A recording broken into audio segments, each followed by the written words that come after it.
Welcome to our service from the Unitarian Society of Northampton and Florence. I'm Kate Kruckemeyer. I'm the chair of the Religious Education Council and a member of the USNF The Vote steering team. It's good to see you here this morning in the Great Hall and online.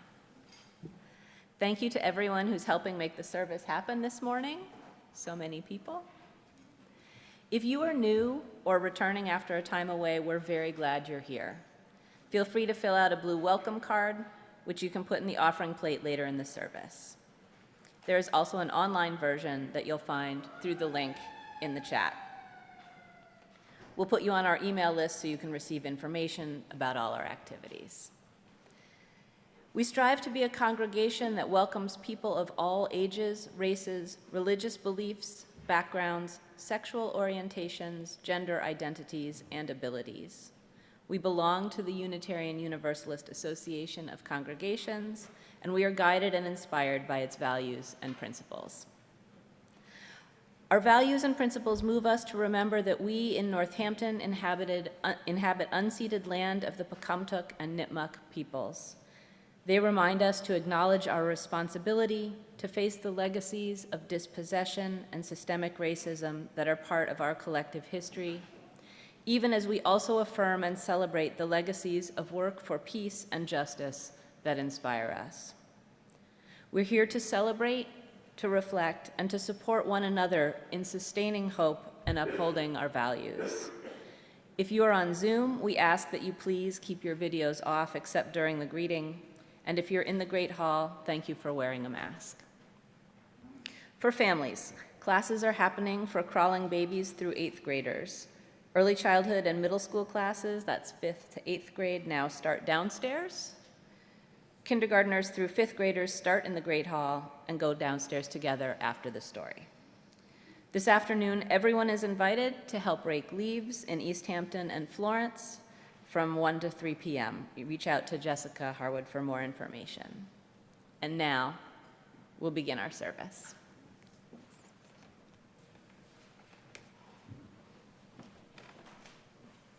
Just wanted to say a couple of things about what I'll be doing today.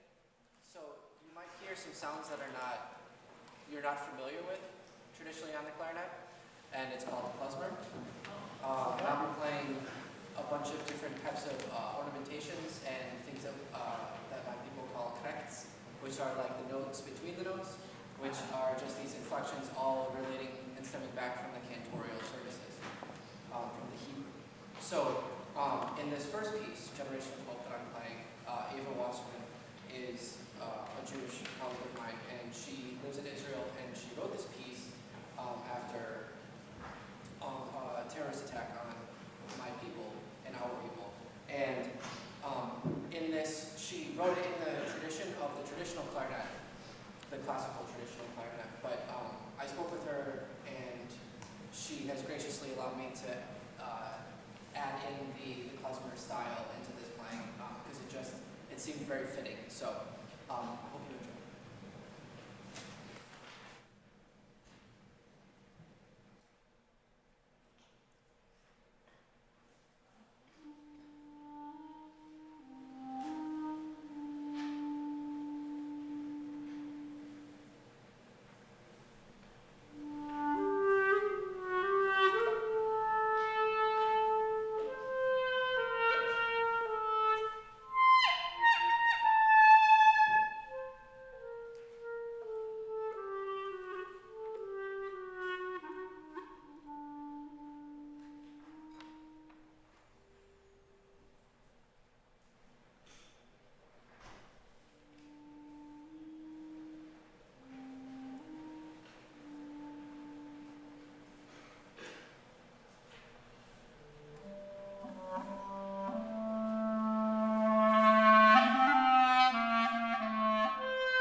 What if?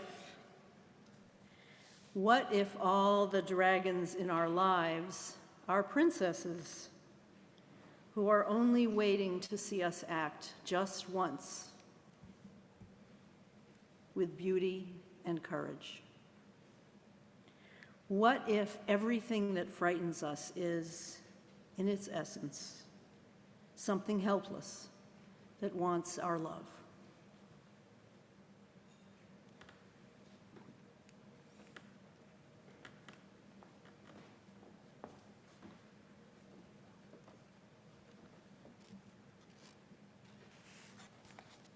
Our chalice lighting is adapted from the words of Sarah Lawal.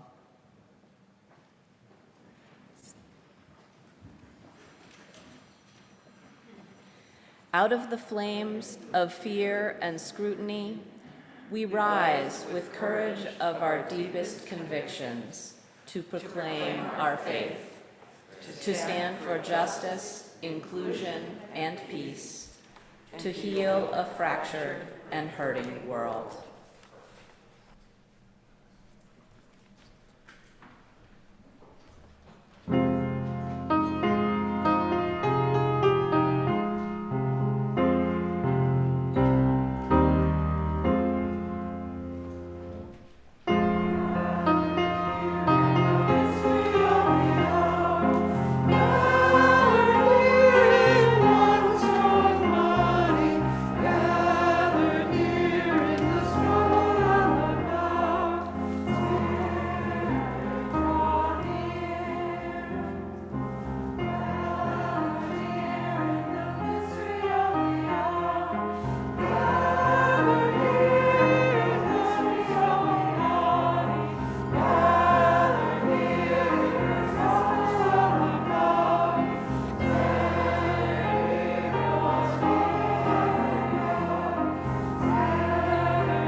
Story this morning is called Lola Out Loud. It was written by Jennifer Torres, and the pictures are from Sara Palacios.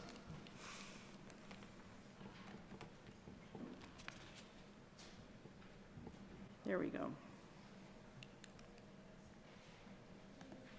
Lola cranked open her window at the Hotel Delano and leaned into the summer air, thick with hustle and grit. Horns squawked, bicycle bells jangled, a cable car rattled to a stop. They came every 30 minutes and always right on time. "We have guests!" Lola shouted. She scrambled down the hall, stumbled past Grandpa, and raced to the lobby, where Mama would be waiting with welcome home warmth and a gleaming brass key. If their guests didn't have money, Mama would let them pay with tomatoes. And if they didn't even have tomatoes, pues, she would take a handshake and a promise, because Lola and her mama kept more than clean towels at Hotel Delano. They kept their hearts open. They kept their sleeves rolled up. They kept their hands ready to help. But one thing Lola could never do was keep quiet. "Where did you come from?" she asked. "How long will you stay?" "Lola, hush," Mama said, "and set the table, por favor." Only the plink-plink of fork against knife reminded Lola of the choir room piano, and before long she was singing into a spoon. "Hush," Mama said, handing her a broom. "Didn't you notice that pile of dust? When you see a problem, fix it. Don't pretend it isn't there." But the swish, swish of the bristles was like the rustle of flamenco skirts, and soon Lola was stamping and spinning across the floor. Mama flashed a fed-up frown. She plunked the bucket at Lola's feet. "Windows, por favor," she said, pointing upstairs. Lola threw back her shoulders and lifted her chin. But before she could march upstairs, Grandpa cleared his throat. "Lolita siete lenguas."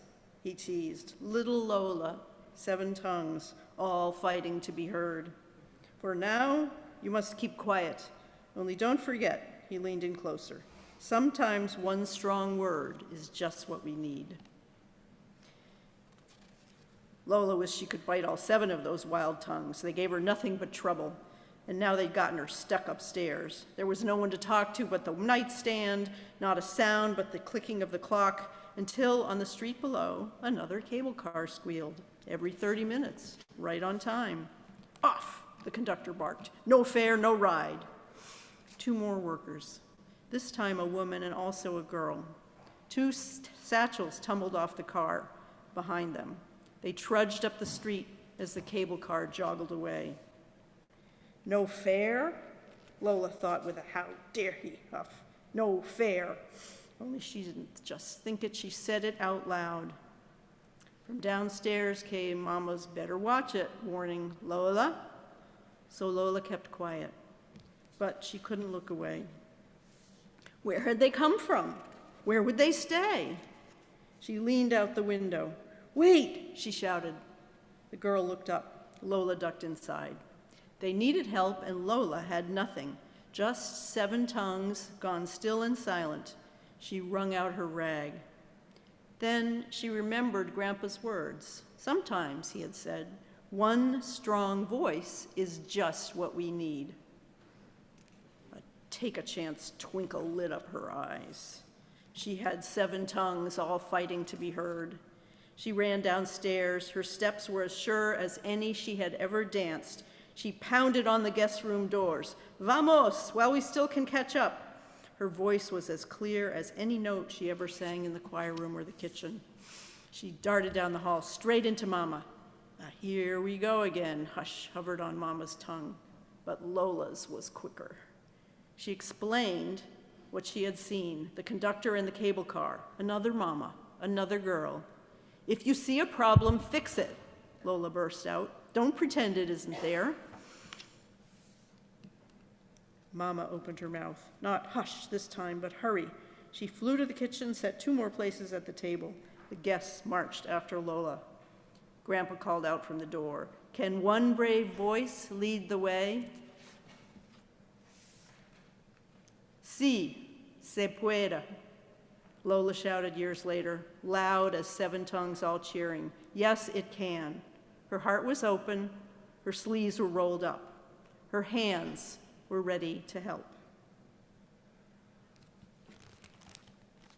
We'll learn a little bit more about Lola later. And now I invite you to join in body or spirit and sing De Colores, which is number 5, but we're not singing the verses in the order that's in the hymnal. So if you're using the hymnal, we're doing 1, 4, and then 2 and 3, because the Spanish words of 4 are the translation of the first verse. Please rise in body or spirit and join in singing. Lifting the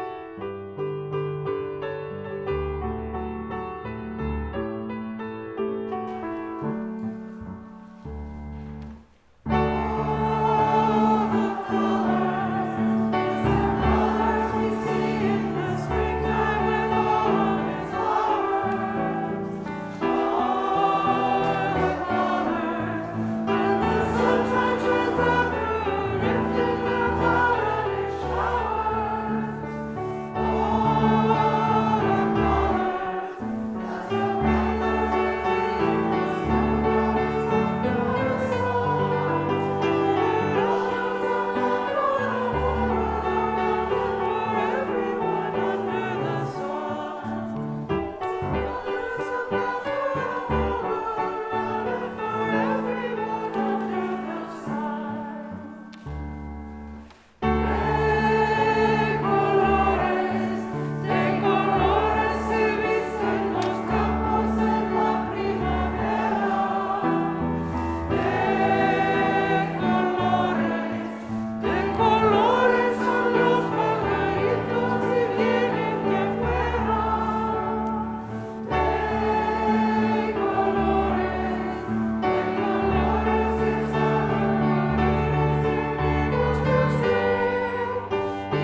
greeting.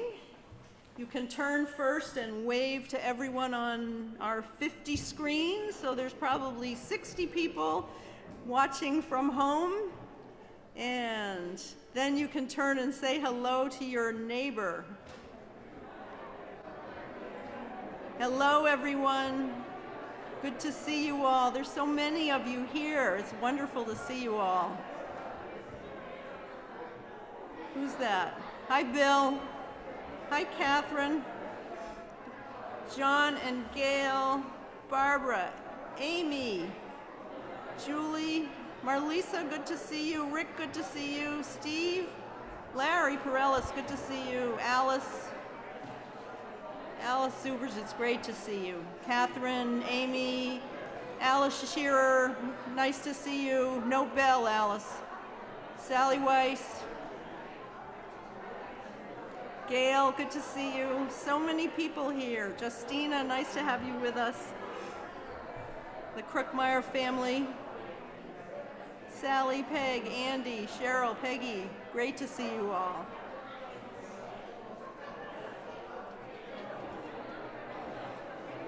Start this children's song.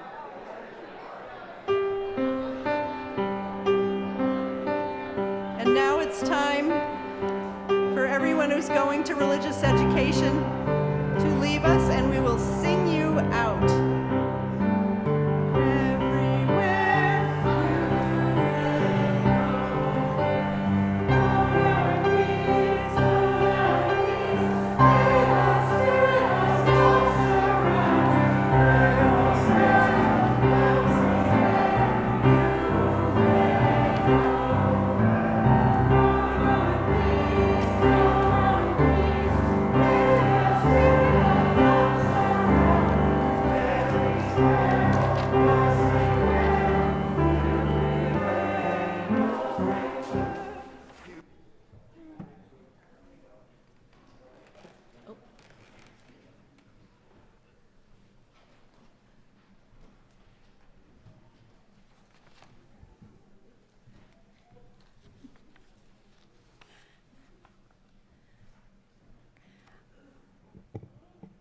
Our fifth principle as Unitarian Universalists calls us to affirm the right of conscience and the use of the democratic process within our congregations and in society at large.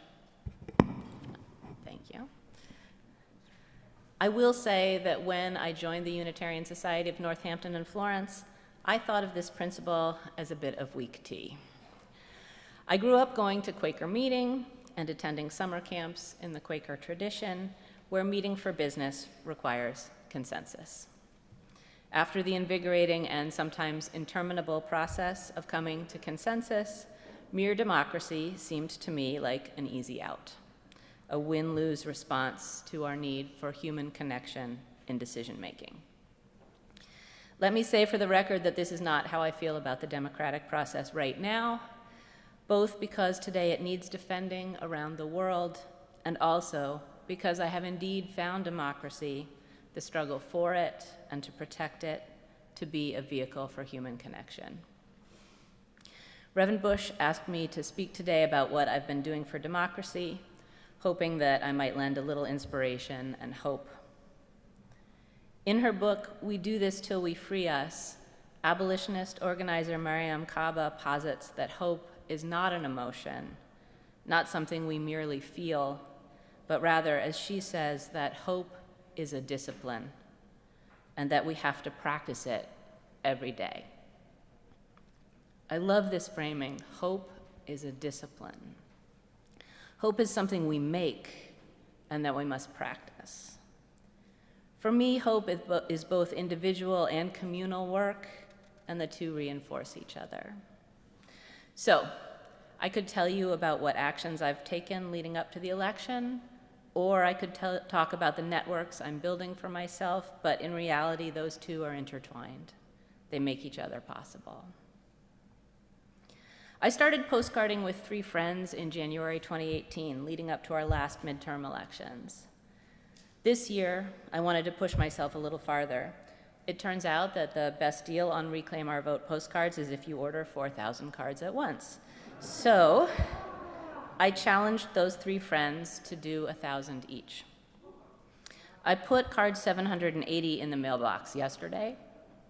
Karen just texted us to say that she's sent all 1,000 of hers out, so my initial reaction was to look for some reason to justify why I hadn't done as many as she had. But really, here's what I know. The 4 of us inspired each other to write thousands of postcards, to fight disenfranchisement, and to encourage people to get to the polls. And rather than a failure, the blank cards I have left are a recognition of my realistic limits and a promise to myself and to those 3 friends that I will continue the work. As satisfying as it is to drop those postcards in the postbox, I send them not knowing who receives them. Our USNF The Vote team is encouraging members of our congregation to speak directly and personally with voters this fall through phone banking and canvassing, including supporting the Yes on 4 for Safer Roads campaign here in Massachusetts. I urge you to join us for phone banking on Monday evening at 6 for that campaign. You can reach out to Nancy Sardison for the Zoom link. And also we have a phone bank on Tuesday for getting out the vote, which Susie McCrae is coordinating. Yes, speaking directly to voters can feel intimidating.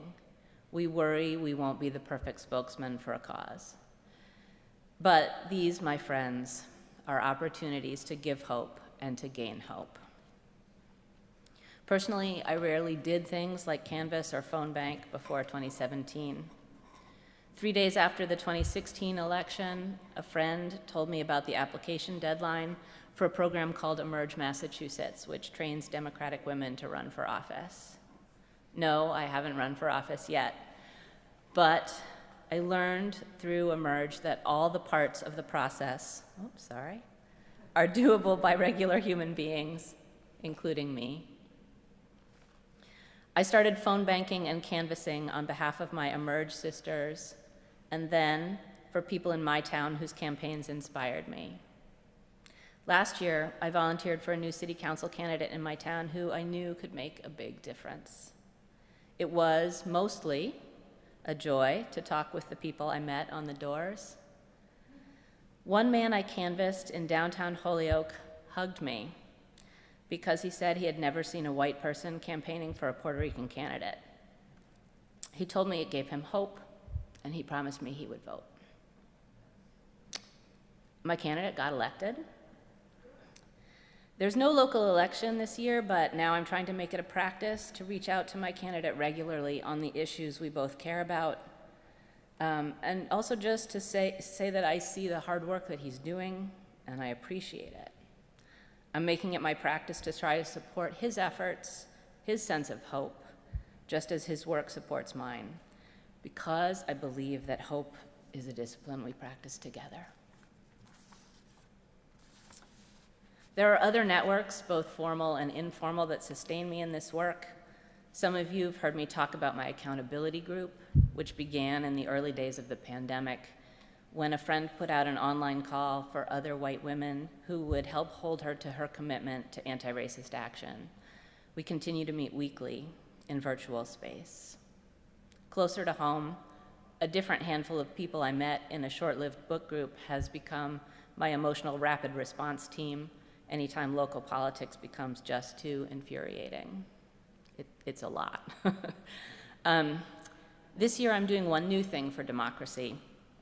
Knocking doors in my town made me realize how few people know what's happening in our city government. I joined a team that's crowdsourcing notes on how our elected officials are treating the issues and their constituents at council meetings. For all that the tenor of those meetings can infuriate me, it feels hopeful to be part of a collaborative documentation effort that may someday contribute to better governance. I do still long for consensus, but all these small pieces of work for a better democracy have become part of my own discipline of hope, of creating, feeling, and sharing hope.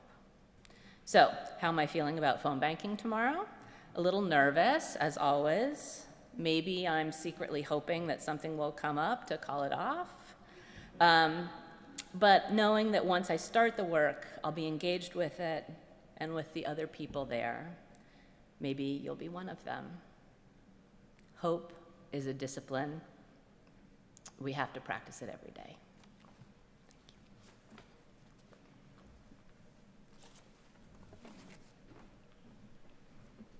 Thank you, Kate.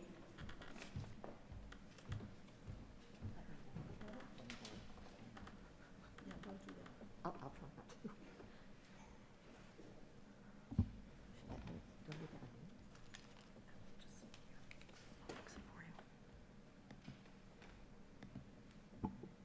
You're short like me.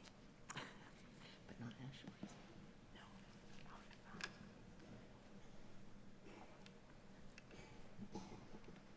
Good morning. I'm Joan O'Brien, and I want to tell you a little bit about how phone banking saved my life. Phone banking saved my life. 2 years ago, during the worst ever year of my teaching career, when between the news in general, the 2020 election, and the pandemic, I was out of my mind with fear, denial, burnout, sometimes even burying my head in the sand, but fortunately not for too long. But at that time, those nights of weekly phone banking really lifted my spirits each week as we gathered on Zoom to support one another and make calls together. Today, in 2020, I see phone banking as essential work in fighting for our democracy. And this is a different kind of phone banking. You might enjoy it. You don't even use your own phone. So let me tell you a little bit about it. We open with words of inspiration and encouragement. You call automatically by clicking a button on the screen, and you read from a script. If you're lucky, you speak to an actual person, but often you just leave a message about how to vote early. It's easy, and you can ask questions at any time in the process. We stop at a predetermined time, return to the group, and very briefly share a high point. What's the worst that could happen? Better, what's the best thing that could happen? Maybe you'll feel, as I have, engaging in this activity, empowered and connected to my community, moved and inspired by seeing others in the group making their calls. I can still see them on the Zoom call. And it's amazing to see them calling, smiling, talking, and just sort of keeping on in the hard work. And last week, it almost felt like we were singing together. It was the same kind of warmth and collective engagement that we feel when we're singing in this great hall together. It's very powerful. I hope you'll consider joining us Tuesday evening, 6:30. There's a Zoom link in the Sunday Times, or you could call Susie McCrae or the office. Thank you.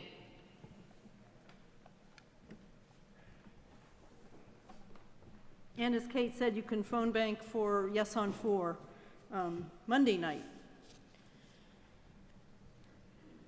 And if you want to canvass in Northampton for Yes on 4, you can, for the Safe Drivers Law. That's the law that allows all eligible Massachusetts residents to obtain a driver's license without proof of citizenship.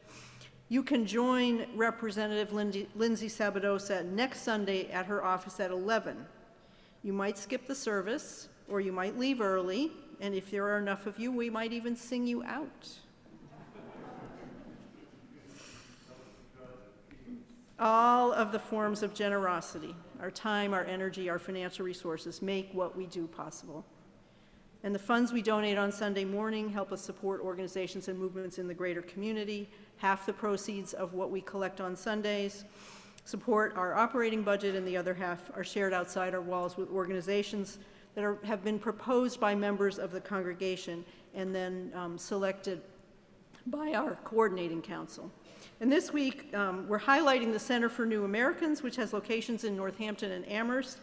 They provide free English and job preparation classes and citizenship preparation classes for immigrants and refugees, and they host an annual celebration ceremony for new citizens every 4th of July.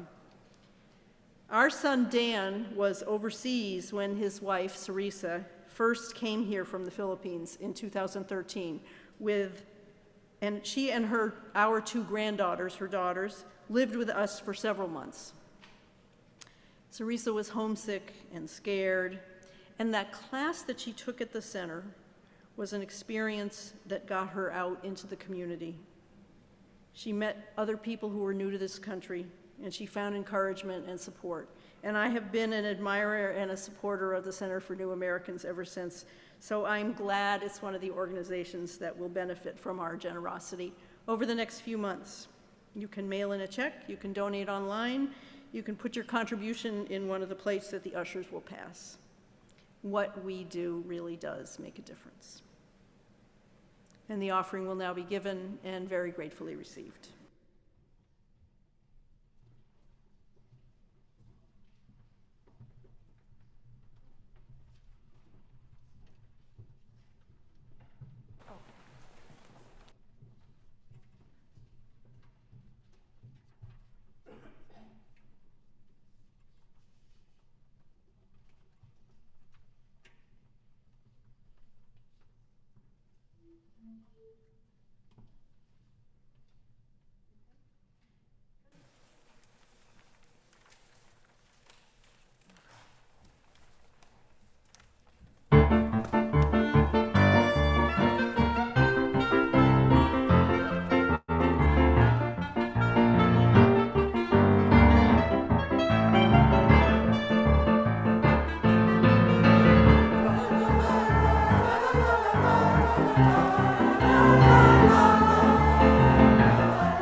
Our meditation this morning is called Hope, and it comes from a book by the Reverend John Burens and the Reverend Rebecca Ann Parker.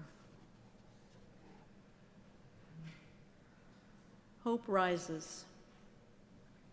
It rises from the heart of life, here and now, beating with joy and sorrow. Hope longs. It longs for good to be affirmed, for justice and love to prevail, for suffering to be alleviated, and for life to flourish in peace. Hope remembers. It remembers the dreams of those who have gone before and reaches for connection with them across the boundary of death. Hope acts. It acts to bless, to protest, and to repair. Let's take a moment together in silence.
This is a poem by Donna Markova.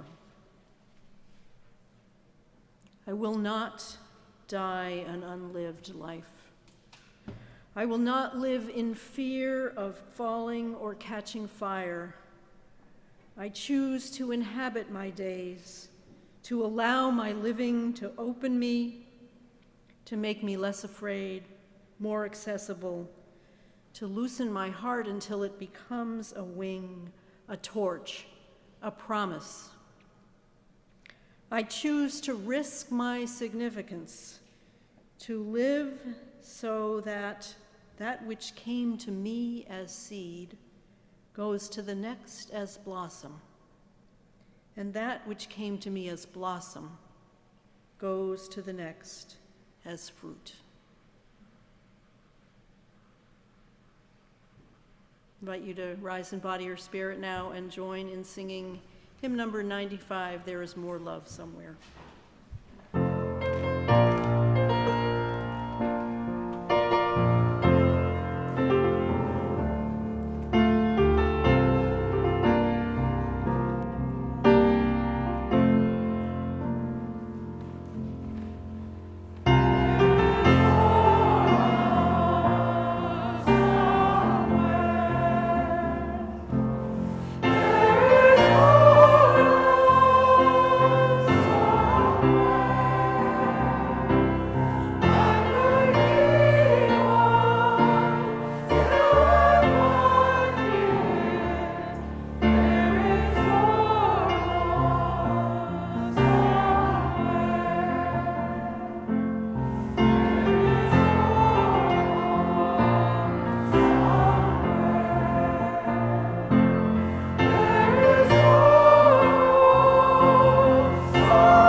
You are a mighty choir. That was fabulous. Whew.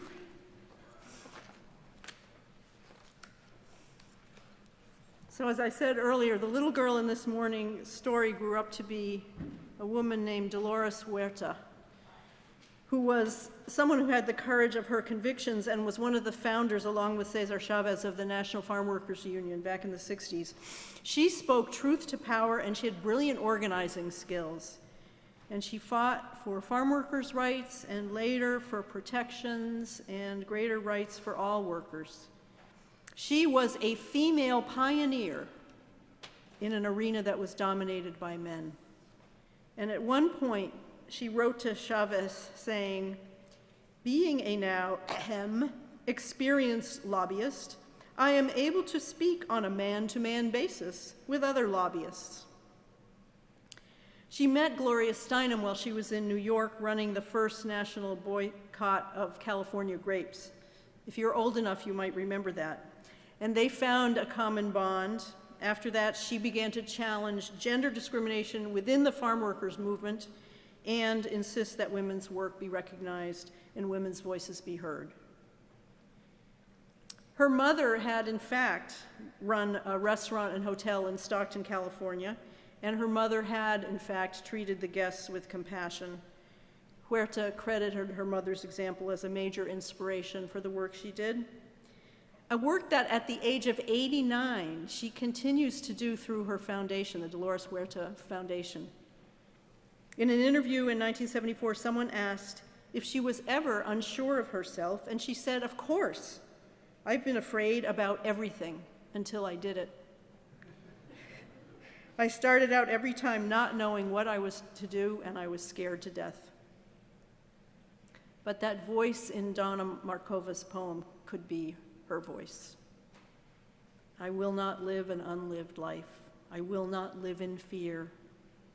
I choose to live so that that which came to me as seed goes to the next as blossom, and that which came as blossom goes on as fruit. Audre Lorde was another courageous woman whose voice could have been the one in that poem. She described herself as Black lesbian mother, warrior, poet, and her academic writings were grounded in what's now called intersectionality, the idea that binaries, male, female, black, white, gay, straight, are overly simplistic. She challenged the feminist movement to acknowledge differences among women. And in 1979, she participated in an academic feminist conference, which was commemorating the 30th anniversary of the publication of Simone de Beauvoir's The Second Sex. And there she spoke out about the frustrations of women treated as tokens in a predominantly white and predominantly heterosexual feminist movement. So I'm going to give you just a little excerpt from her speech. She said, "I agreed to take part in a New York University Institute for the Humanities conference a year ago with the understanding that I would be commenting upon papers dealing with the role of difference within the lives of American women. Difference of race, sexuality, class, and age. It is a particular academic arrogance to assume any discussion of feminist theory without examining our many differences and without a significant input from poor women, Black and Third World women, and lesbians. And what does it mean in personal and political terms when even the two Black women who did present here were literally found at the last hour?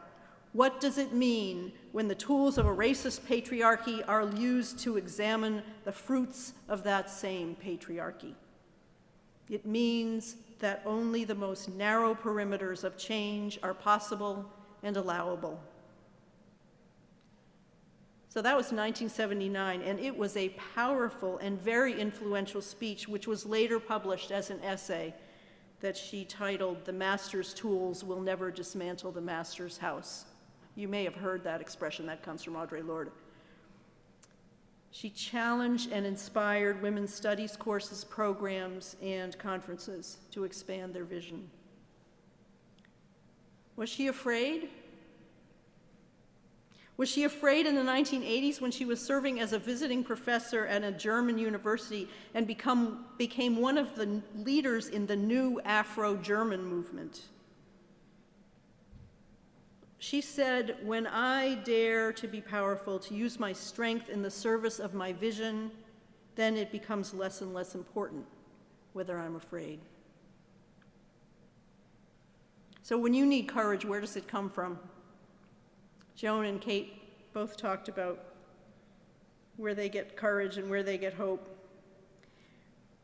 Well, I told you that earlier about my own trepidation about phone banking and making cold calls in general. And thinking about it, I learned as a child that it is rude and wrong to bother someone. It is rude to interrupt. And those are beliefs that were deeply ingrained. It's rude and wrong to interrupt or do something that might bother someone. And we do not do things that are rude or wrong. And it seems absurd when I say it like that out loud, but I know it's there. Possibly the thought of bothering or interrupting someone scares the little Janet, still in me, but I've decided I can bother her. So for our phone bank last week, Susie McCrae had invited Bree McGar from the Fourth Universalist Church in New York City. Not only do we find a community among ourselves, we find a community among with other UUs. And as Joan said, she walked us through how to use the online platform. She gave us a great tip. When you leave a voicemail, and I think this applies to a live call too, make sure you have a smile on your face. It makes a difference. People can't see you, but they can tell. And it makes a difference to you too. I discovered that smiling even makes it easier to click that icon that starts dialing the number. I rediscovered, of course, that most numbers are wrong numbers or not in service, which they tell you is useful for the people who keep these databases because that's how they clean up their databases. I left nearly a dozen voicemails with a smile on my face. I talked to 2 live people. One of them was lovely. She had voted the day before. This was Georgia, and we were talking about early voting. The other one hung up after my first sentence. I kept smiling. And like Kate and like Joan, I believe that what happens in Georgia on November 8th matters. I think what happens across the country matters. I believe that one of the ways to fight voter suppression, specifically all the deliberate efforts to make it harder for Black citizens to vote, is to encourage people to vote early.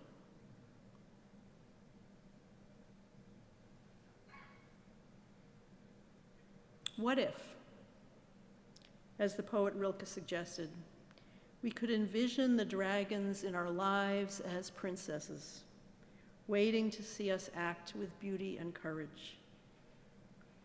What if everything that frightens us, in its deepest essence, is something that needs our help? Something that needs our courage and commitment. Something that needs our love.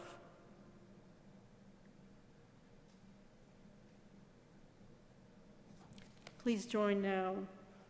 Rise in body or spirit and join in singing hymn number 34, Though I May Speak with Bravest Love.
Go now in hope.